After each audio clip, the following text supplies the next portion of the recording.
Naganchery saint George Hebron Yakobaya പള്ളിയിൽ പെരുന്നാൾ ആഘോഷം ആരംഭിച്ചു. നാളെയാണ് സമാപനം. നാഗഞ്ചേരി സെന്റ് ജോർജ് യാക്കോബായ പള്ളിയിൽ മാർ ഗീവർഗീസ് സഹദായുടെ ഓർമ്മ പെരുന്നാളാണ് ആഘോഷിക്കുന്നത്.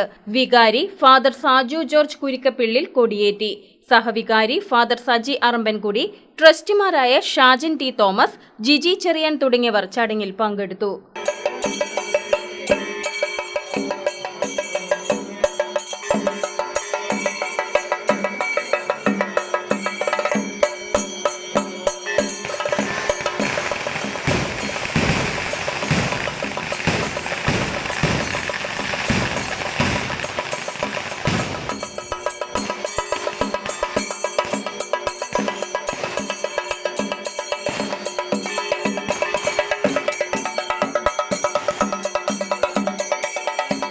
പെരുന്നാൾ നാളെയാണ് സമാപിക്കുന്നത്.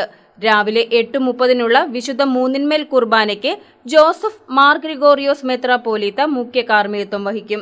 തുടർന്ന് പ്രദക്ഷിണവും നേർച്ച സദ്യയും ഉണ്ടായിരിക്കും. News desk KCV news.